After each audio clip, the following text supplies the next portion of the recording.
Cerita dimulai ketika Abang Hefei melaporkan kehilangan istrinya tercinta yang bernama Limuzi ke kantor polisi setempat. Namun dengan santainya, Pak Polisi mengatakan, paling cuma kabur bang karena ngambek. Tapi yang tidak dipahami Pak Polisi adalah bahwa istri Abang Fei sudah hilang selama 15 hari tanpa kabar. Ya, tapi tetap saja si Pak Polisi ngeyel dan masih tidak peduli. Emosi bergejolak, mendidih panas sampai ke otak, tiba-tiba... Gak pakai lama, Abang Fei pun langsung diusir dari tempat itu tanpa ada solusi sama sekali dengan hati yang hampa tanpa harapan. Abang Fei tetap ingin tidak putus asa. Dia menghampiri papan pengumuman kepolisian, siapa tahu aja ada kasus orang hilang yang berhubungan dengan istrinya. Tapi nyatanya nihil. Abang Fei kembali berputus asa, dan tiba-tiba ada seorang yang menghampiri Abang Fei. Yang ternyata kakak polisi tampan yang menghampirinya, dan dia berbicara bahasa Tiongkok. Alangkah senang hatiku, kata Abang Fei, karena kakak polisi ini sekebangsaan dengan dirinya. Dengan bijak kakak polisi mengatakan, harap bersabar, ini ujian Abang Fei. Maka dari itu, serahkan segala masalah ini ke pihak polisi negara ini. Kebetulan, kepolisian negara ini lagi kurang staf dan bertepatan dengan puncak musim turis. Namun sekiranya harap dirimu juga bisa menyertakan bukti kuat kasus ini agar bisa ada titik temu. Akhirnya Abang Fei agak sedikit lega lah, namun masalahnya Abang Fei 5 hari lagi akan habis masa visa turisnya. Sekali lagi Abang Fei memohon agar kasus ini bisa cepat disegerakan. Kakak polisi tidak janji, tapi akan berusaha dan langsung memberikan kartu namanya ke Abang Fei agar bisa terus terpantau kasus kehilangan yang menyedihkan ini. Lalu setelah itu, Abang Fei mencoba menenangkan dirinya, bukan dengan berdoa pada yang kuasa, namun dengan agak minum-minum dikit. Yang siapa tahu bisa meredam kegundahan dan kegalauannya yang hebat.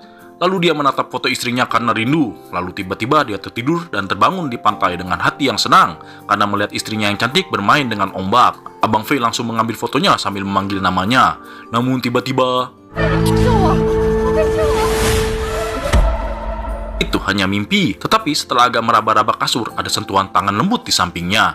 Yang ternyata wanita bergaun seksi ada di sampingnya. Kagetlah Abang Fei. Siapa gerangan? Tetapi setelah wanita itu terbangun, langsung meminta maaf ke suaminya karena telah kabur dari dirinya dengan alasan ia ngambek gak jelas.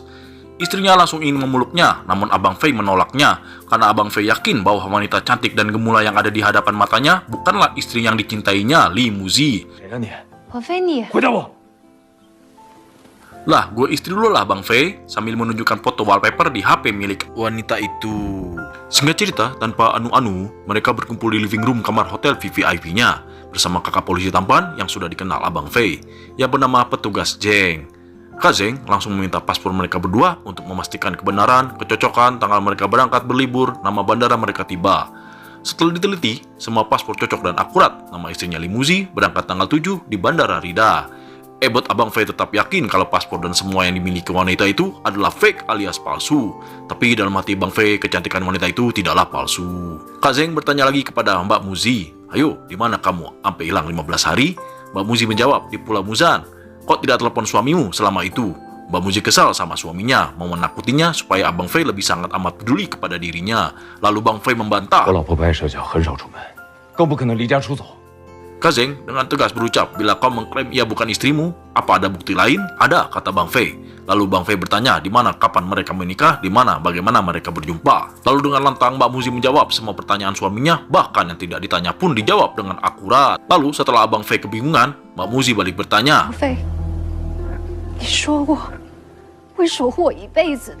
seakan mati kutu Bang Fei dilihat Kak Zeng. Dia langsung memohon maaf ke Mbak Muzi karena merepotkan dan Kak Zeng berlalu. Namun Bang Fei kekeh sekali kalau semua itu bohong. Data paspor foto itu mudah dipalsukan lewat internet, ucap Bang Fei sambil memohon. Lalu dengan kesal Kak Zeng yang agak sedikit mementak, sampai detail hubungan dan privasi kalian gitu dipalsukan? Ya, sebenarnya Bang Fei pun bingung kalau untuk anu detailnya mah. Namun Bang Fei belum menyerah. Dia langsung bertanya ke staf hotel yang kebetulan ada di sana, yang notabene sering melihat Bang Fei pulang bersama istrinya di siang maupun malam sebelum kehilangannya. Seakan terbantu, namun kalah buntu, sebab staf hotel mengatakan bahwa wanita cantik di depannya ini memang istrinya, karena Bang Fei pernah memperlihatkan foto-fotonya ketika staf itu membantunya dalam pencarian hilang istrinya. Lalu dengan emosi Bang Fei,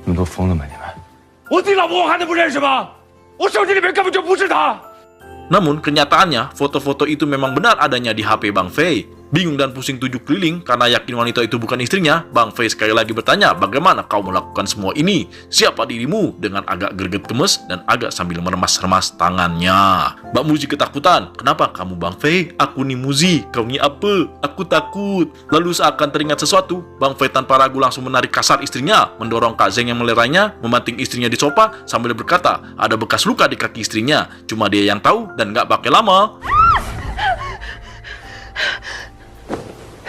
Ternyata memang ada di paha istrinya. Kemudian, tamparan mendarat mulus di pipi Bang Fei. Setelah perlakuan kasar Bang Fei kepada Mbak Muzi, dia tidak menuntutnya, namun dia takut dan akan tidur di lain hotel. Kak Zeng menyuruh Bang Fei untuk tenang, tapi Bang Fei tidaklah tenang karena yang barusan bukanlah istrinya. Namun Kak Zeng sudah mendapat laporan kepolisian tentang kasus missing person yang jelas-jelas foto limuzi yang barusan, dan detail-detailnya yang sama.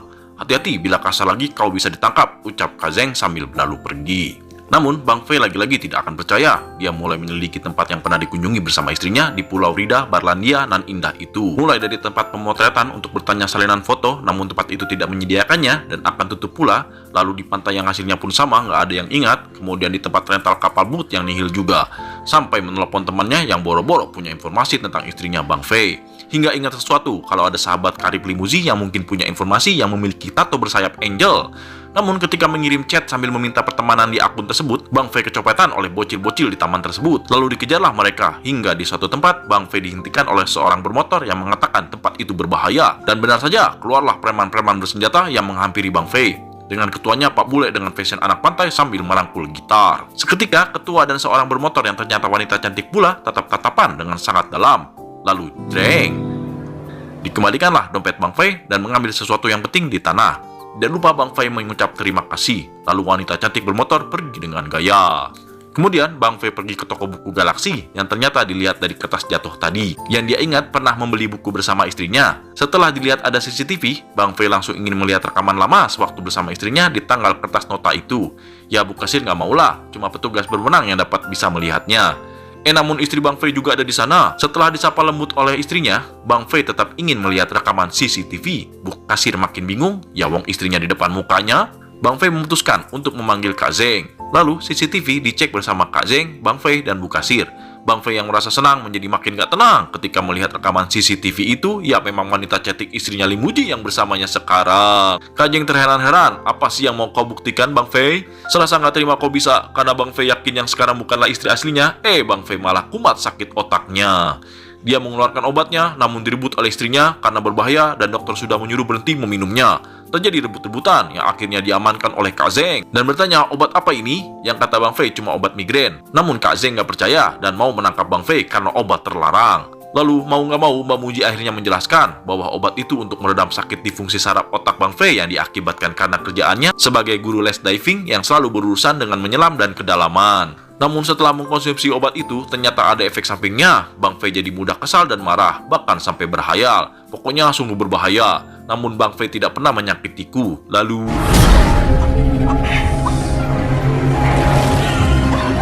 Kak Zeng mengatakan, "Woi Fei, ente gak sadar kalau istri ente sedang melindungimu." Bang Fei malah tertawa dan mengatakan dengan lantang dan yakin kalau dia bukanlah istri aslinya yang hilang. Mendengar itu, Mbak Muji ngambek, sakit hati, dan pergi. Lalu Kak Zeng menyatakan bahwa laporan tentang istrimu telah resmi ditolak dan case closed and stop to call me. Di sebuah bar, bartender Brokris sedang ngobrol dengan Bang Fei, ngegibah tentang seorang pengacara wanita cantik yang sepak terjangnya luar biasa dan selalu menang dalam kasusnya, yang ternyata ada di bar itu dan sedang bermain biliar. Dihampirilah pengacara wanita itu yang bernama Chen Mei, maksud mentraktir minum, namun Non Mei tahu maksud kedatangan Bang Fei. Akhirnya dijelaskan inti permasalahan Bang Fei, namun dengan seolah-olah teman yang punya masalah tentang hilangnya istrinya. Lalu tiba-tiba ada wanita aneh yang mengaku menjadi istrinya dengan segala detail sempurna dan menuduhnya sakit jiwa, sampai polisi pun sudah tak mempercayai temannya itu. Dijelaskan juga mereka baru 1 tahun menikah. Dengan santai Non Mei menjawab, lebih baik suruh pulang temanmu itu, karena bisa saja dia tidak jujur, dan temanmu itu juga jangan sembarangan mengusik orang lain. Kemudian Non Mei pamit pulang dan Bang Fei memohon untuk dibantu kasus temannya itu. Soal uang itu bukan masalah. Namun Non Mei menolak karena ia tidak mau menerima klien yang tak percaya dengannya. Tiba-tiba ada orang yang mengutipnya dan Non Mei pun sudah menjauh dari matanya. Besok paginya, Bang Fei langsung menuju kantor Non Mei yang kali ini jujur bahwa dialah yang mempunyai masalah kasus yang telah diceritakan malam tadi. Bang Fei sangat memohon karena 3 hari lagi visa turisnya akan berakhir dan itu bisa sangat celaka.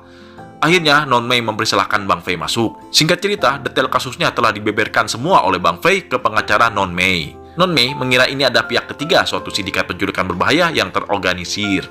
Apa yang mereka mau? Uangkah? Kata Bang Fei. Namun Non Mei malah bertanya, seperti apa istrimu itu? Bang Fei jawab, baik, lembut, introvert, dan suka melukis. Oke, lalu bagaimana kalian bertemu? Sebenarnya Bang Fei tak mau jawab, tapi kata Non Mei, segala info dari yang menghilang ini adalah kunci dari kasus ini. Lalu Bang Fei bercerita, tiba-tiba di kolam latihannya ada seorang yang kesulitan diving dan dalam bahaya. Bang Fei langsung gercep menolong orang itu dan membantunya naik ke permukaan. Ternyata biang keladinya ada di guru lesnya yang meninggalkannya karena tali maskernya putus. Orang yang ditolong itu adalah wanita, tapi tak disangka ketika wanita itu membuka maskernya, Bang Fei langsung jatuh cinta.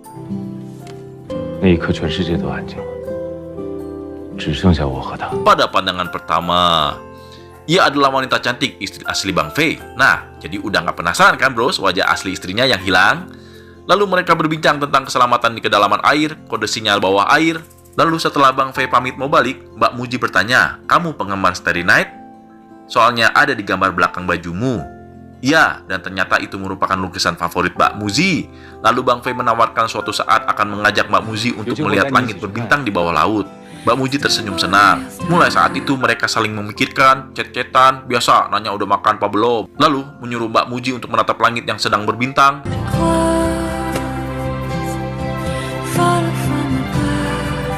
Hingga berani mengajak pergi bersama untuk mengunjungi pameran lukisan Van Gogh. Cemas takut gagal, namun Mbak Muji setuju. Bahagia sekali Bang Fei. Akhirnya kencan pertama dimulai. Ketika di mobil, Mbak Muji mendapat kabar kalau sahabatnya Man Man menang. Siapa Man Man? Tanya Non Mei.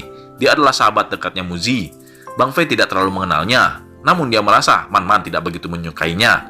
Muji menjuri Bang Fei untuk kenal dekat dengan Man Man, tapi Man Man selalu menjauh. Lalu, apalagi tentang Man Man? Tanya Non Mei.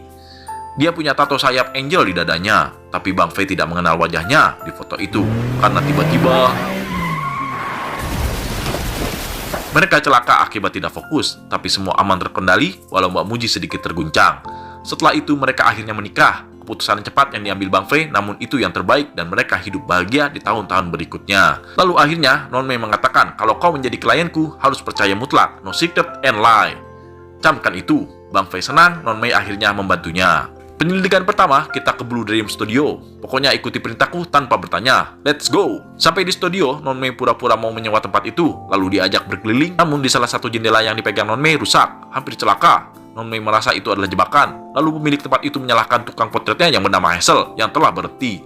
Setelah melihat fotonya, Bang Fei makin yakin dialah orang yang memotret mereka berdua. Bang Fei curiga Hazel merupakan salah satu sindikat penculikan. Kemana selanjutnya? Tanya Bang Fei. Kita ke hotelmu dulu, ada yang mau ditanyakan lebih detail tentang Lim Muji. Lalu Hazel gimana? Kata Bang Fei. Tenang, anak buahku sudah mencarinya, kata Non Mei. Flashback awal sebelum kejadian menghilang, Mbak Muji menolak pergi bareng Bang Fei yang sudah merencanakan melihat kembang api yang sudah di-booking tempatnya oleh Bang Fei di barnya Bro Chris. Katanya sih mau nyusul, dan alasan Mbak Muji nggak enak badan, pengen sendirian, dan sangat bersikap manis. Manis? Itu tak seperti Lim Muji yang kau gambarkan kepadaku, Fei, celetuk Non Mei. Ya, sebenarnya Fei juga bingung, namun tak mempersalahkan. Kemungkinan istrinya mau beri kejutan kepadanya, karena hari itu adalah hari anniversary mereka. Tapi, tanpa kusadari,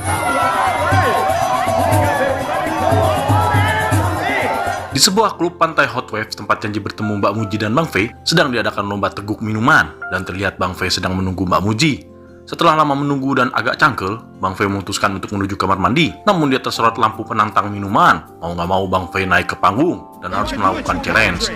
Walaupun Bang Fei udah ngomong kalau istrinya menunggunya, penonton bersorak, ya udah gaskeun lah, kata Bang Fei. Setelah Bang Fei jackpot tapi terlalu lama, pintu toilet digedor, karena orang itu udah kebelet. Tapi ketika Bang Fei melihat keluar bahwa firework sudah pecah di udara, Bang Fei langsung mencoba nelpon Muji, istrinya yang belum kunjung tiba. Ketika di luar, si botak kebelet ngamuk karena si Bang Fei kelamaan. Padahal udah minta maaf, namun tak dilepas. Akhirnya dibogemlah kepala si botak. Dicari di bar, Mbak Muji masih belum ada. Panik, Bang Fei lari ke hotelnya. Namun di sekeliling kamarnya tetap juga tidak ada. Bang Fei nanya ke resepsionis, dan katanya Nona Lim Muji sudah pergi dari tadi. Bang Fei dengan panik kembali ke bar yang ramai dengan festival untuk mencari istrinya. Namun tetap nggak ketemu. Bang Fei nggak mengerti dan bingung kemana harus mencarinya. Lalu Non Mei berkata, tidak selamanya taktik mereka sempurna. Lalu Bang Fei mengecek CCTV di toko buku Galaxy sesuai arahan Non Mei. Dan benar saja, buku yang dibeli ternyata berbeda. Mereka menyusun rencana rumit ini hanya untuk memancingmu, kata Non Mei. Begini semua hal itu bermula. Manajer yang berkacamata mahal mulai mengincarmu ketika melihat kau banyak uang, menginap di kamar paling mahal, lalu mengetahui kelemahanmu yang bergantung pada obat yang menjadi rencana sempurna untuk menjebakmu. Dengan memasukkan obat tidur, lalu setelah obat tidur bekerja, dimulailah rencana besar mereka.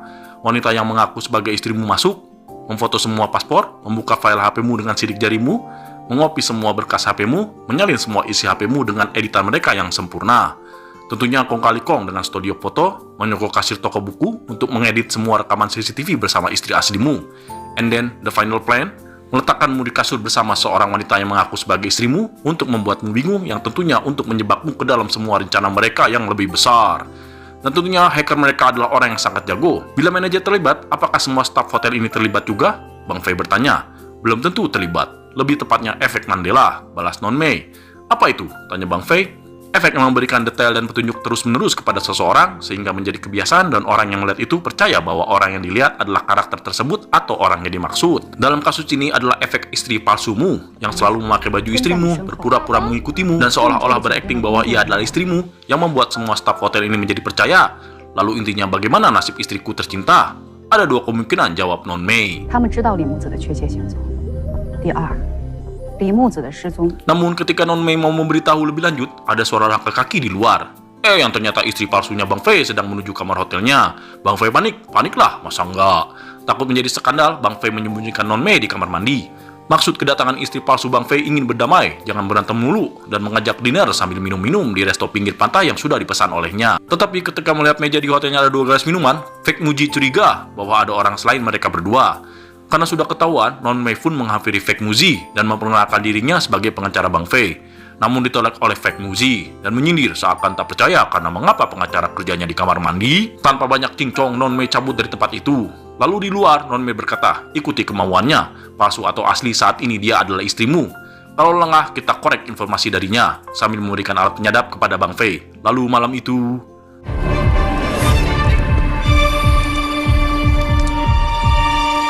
Dan Bang Fei pun menyengir senang. Dihampiri, dipeluk, diputar, Namun setelah mereka duduk di meja, Bang Fei to the point menanyakan apa yang diinginkan mereka. Berharap Fake Muji jujur, seperti apa lagi kelanjutan permainan ini. Namun Fake Muji terus tersenyum, seperti menikmati sekali momen indah ini.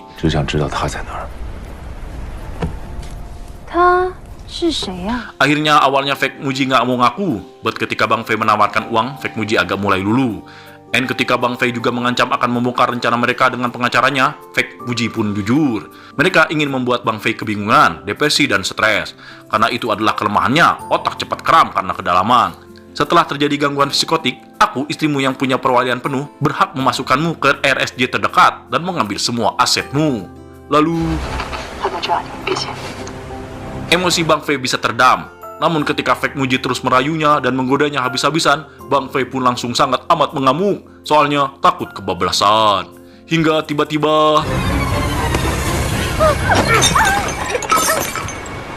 Lalu Fake Muji mulai berakting seolah-olah wanita paling tersakiti di bumi. Bang Fei sudah menyuruhnya bangun, jangan berpura-pura. Namun Fake Muji makin teriak-teriak gak karuan. Bang Fei makin ngamuk dan... Malam indah itu tidak berjalan dengan baik. Kacau, memukulnya seperti yang adalah rencana mereka dan kau melakukannya. Tapi kau merekam semua perkataannya kan? Mari jadikan bukti bahwa dia palsu. Tidak semudah itu, Ferguson. Tidak bisa jadi bukti perkataannya. Hakim tak akan puas. Tapi yang jelas dia terkonek dengan hilangnya istrimu. So, what's next? Ucap Bang Fei. Kita harus menemukan Li Muji yang asli secepatnya. Because takutnya mereka akan melenyapkannya untuk selamanya. Tapi Non Mei tahu kalau mereka diikuti. But slow, kata Non Mei. Mereka sepertinya hanya mengikuti kita saja untuk sekarang ini. Bukan ancaman yang serius. Sepertinya dia hanya ingin tahu tempat penghentian kita. Benar saja, penguntit itu masih menunggu mereka di tempatnya Non Mei. Chill bro, Non Mei menenangkan Bang Fei. Mereka tak akan macam-macam kok. Hari sudah pagi, sisa visa 2 hari. Dan Bang Fei tanya mau kemana hari ini. Are you ready? Kita main kejar-kejaran hari ini. Kencangkan tali kolormu, and... Mereka sudah mode kejar-mengejar. Bang Fei panik, but Non Mei kalem and full enjoy it. Until...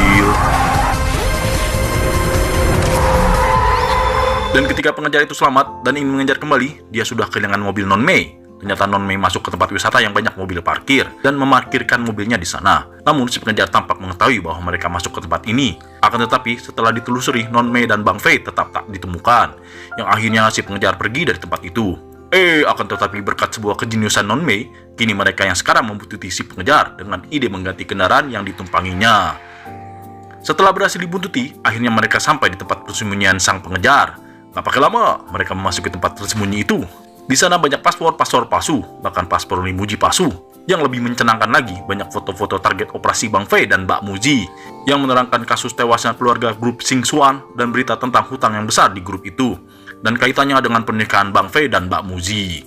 Di tengah kebingungan Bang Fei, telepon berdering, mau diangkat tapi dicegah oleh Non Mei sebab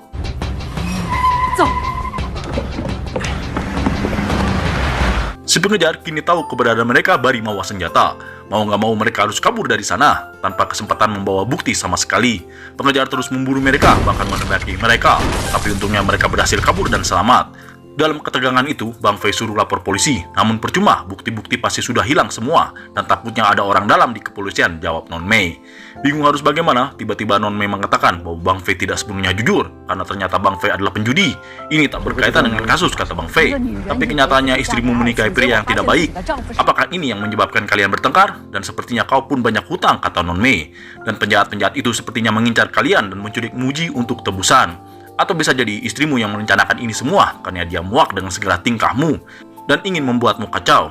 Itu tak mungkin, istriku sangat mencintaiku, jawab Bang Fei. Oh ya, ini buktinya, dia membatalkan pulangnya. Pasti orang lain, jawab Bang Fei.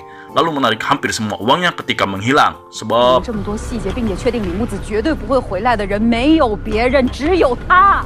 mustahil, kata Bang Fei. Lalu apa yang kau sembunyikan? Apakah kau takut aku nanti tahu siapa dalang sebenarnya?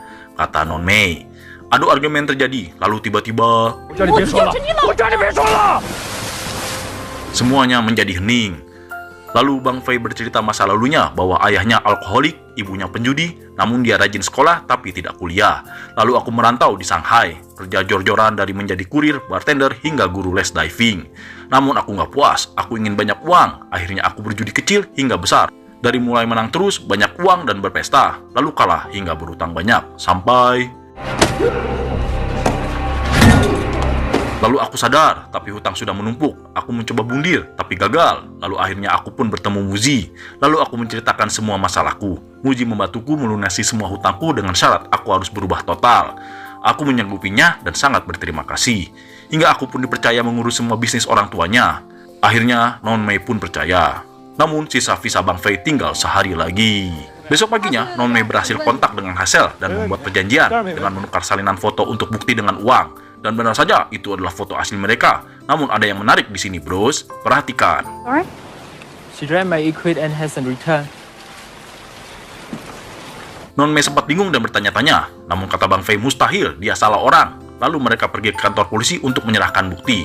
Namun Non Mei menghentikan mobilnya karena sebelum sampai Non Mei ingin tahu apakah masih ada yang disembunyikan oleh Bang Fei, perihal alat selam yang belum dikembalikan karena penyewa itu tidak mungkin salah orang. Setelah lama berargumen dan Bang Fei nggak mau jujur dan juga sudah mengantungi bukti, Bang Fei seenaknya memecat Non Mei. Tapi tiba-tiba Hazel Koi tertembak. Segera mereka bersembunyi, tapi alat bukti ditinggali. Tak bisa berbuat apa-apa, nggak pakai lama. Mereka langsung kabur, namun si eksekutor mengejarnya. Namun setelah lama berlari, malah jurang yang ditemui. Sekali lagi, si eksekutor menembakkan pistolnya. Mereka kaget dan Bang Fei terjatuh sendiri dan kehilangan sosok Non Mei. Akhirnya Bang Fei berlari kembali ke hotelnya tanpa alat bukti. Namun setibanya di sana untuk mencari alat bukti lainnya, Bang Fei disambut oleh Fake Muji dengan senyum mematikan. Bang Fei agak merinding dan menyuruh jangan mendekat. Tiba-tiba Bang Fei melongo terheran-heran. Lalu setelah Fake Muji mengatakan hal yang mengerikan lagi, dia kalap dan langsung mencekiknya. Namun untungnya petugas hotel dan yang berwajib langsung mengamankan si Bang Fei. Dia disetrum dan pingsan. Tetapi anehnya, Fake Muji masih berdiri dan tersenyum menakutkan. Akan tetapi ketika tersadar, Bang Fei bingung karena sudah terikat di kamar rumah sakit. Dan yang lebih membanggakan lagi, ternyata dia disambut oleh Kak Zeng, Fake Muji, dan si pengejar bertato. Nah lo, ternyata terkuak fakta selama ini mereka adalah satu komplotan yang meneror Bang Fei. Di situ Bang Fei pun dibotaki, diintimidasi, dan akan dioperasi dengan dalil Bang Fei menderita sakit jiwa. Setelah intimidasi selesai, suster memasuki kamar itu yang ternyata Non Mei yang ingin menyelamatkannya. Namun faktanya, Non Mei menjadi tersangka sebab koitnya Hazel. Jadi kita harus bagaimana? Tanya Bang Fei. Ini sulit, kecuali kita menemukan Li Muji yang asli, jawab Non Mei. Yang bikin terheran-heran, kini Non Mei langsung bertanya ke Bang Fei. Jadi, di mana Li Muji yang asli, Fei? Kan dia menghilang, kita mencarinya bersama, jawab Fei. Sudah, jangan berakting lagi. Sudah jelas kau yang terakhir bersama Muji, dan itu ada bukti. Fei terdiam seakan tak bisa mengelak lagi. Jadi begini, ternyata malam itu Fei membuat alibi seolah-olah dia ada di bar Brook Place dan mengatakan kepada Muji bahwa ada klien yang akan menemuinya dan Muji disuruh menunggu di Luna Bay, di mana bintang akan bersinar indah di bawah lautan. Memang ceritanya sama seperti di awal kejadian di bar, namun ini adalah efek Mandela. Karena setelah itu Fei keluar dari kloset, menemui Muji di pantai, mengajak menyelam dan Fei kembali seorang diri. Kemudian kembali lagi ke kloset yang ada di bar. Rencana itu mengungkap sebuah fakta mengejutkan bahwasanya Muji yang ditolong oleh Fei adalah anak dari konglomerat yang ayah ibunya tewas kecelakaan. Di sanalah kesempatan besar bagi Bang Fei. Fei langsung merayu Muji habis-habisan, bahkan menikahinya. Karena ini adalah kunci kesuksesannya si Fei. Dan semua rencana telah tersusun rapi. Kini Mei mengancam penuh paksaan untuk mengetahui lokasi jasad Mei berada kepada Fei dan...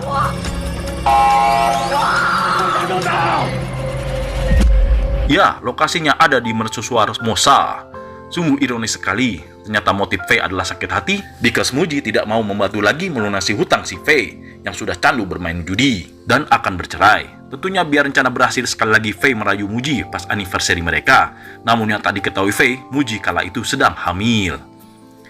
Informasi telah didapat, Mei pun pergi dan Fei pun berencana kabur dari tempat itu. Namun setelah berhasil keluar, alangkah kagetnya Fei dengan pemandangan yang membagongkan.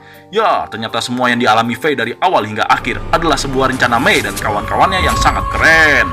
Sebab Mei DKK adalah sahabat sejati Mei, yang sudah bersahabat dari kecil, yang membela Mei, sudah menyelamatkan Mei, dan selalu menemani Mei dalam suka dan duka. Sungguh persahabatan yang luar biasa hingga saat ini. Berawal ketika Mei menghubungi Muji, tapi nggak selalu nyambung, mulailah firasat yang amat buruk dirasakan. Dan ini adalah hal yang harus diselidiki. Dan benar saja, sungguh situasi yang memilukan. Akhirnya, karena Mei kebetulan adalah sutradara teater yang sukses dan hebat, tidaklah sulit untuk merancang rencana sebuah drama yang sangat epik dan tak terduga ini. Mulai dari Kazeng, fake Muji, preman bergitar, juru foto, hingga pengejar bertato. Pokoknya sebuah rencana tim yang kompak dan aduhai. Sungguh, Fei tak menyangka semua ini. Dia pun tertawa gila karena kalah. Dan ketika Fei ingin menguatkan mereka semua, dia pun dibekuk tak berdaya. Lalu polisi mengabarkan bahwa jasad Muji telah ditemukan. Gak pakai lama, mereka langsung menuju ke TKP dan...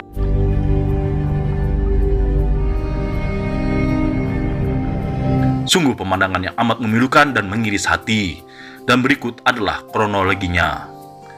Fei mengajak Muji menyelam ke dalam laut menuju sebuah kerangkeng yang memang telah ada di laut itu. Lalu menyuruh Muji menengok ke atas dan memang benar pemandangannya sangat indah dan berkilauan, membuat Muji terpukau. Namun tanpa disadari, Fei telah keluar dan mengunci pintu kerangkeng itu. Muji sangat terkejut, tak menyangka. Dan Muji memberi sinyal bawah laut kenangan pertemuan pertama mereka, berharap Fei mengurungkan niatnya dan menolongnya. Tetapi Fei tetap pergi. Ketika Muji memperlihatkan foto agar ingin dilihat oleh Fei, tetapi sudah terlambat. Fei tetap tega dan pergi meninggalkan Muji untuk meninggalkan dunia ini selamanya di tempat itu. Kini Fei telah ditahan. Mei bertanya, apa kau menyesal? Namun Fei hanya menyesal karena tak mengetahui siapa sebenarnya Mei, agar Fei juga bisa menghabisinya dan rencananya tidak amburadul. Oke lah, tapi aku penasaran, apakah setelah melihat ini sampean masih bisa tertawa? Yang ternyata adalah foto USG janin anak mereka. Namun tanpa disangka-sangka, langsung menangis kejerlah si Hei Fei sang psycho itu. Yang kemudian disusul dengan tangisan yang amat sedih, pedih, dan pilu dari Non Mei karena ditinggal sahabat sejatinya untuk selama-lamanya. Dan film pun selesai.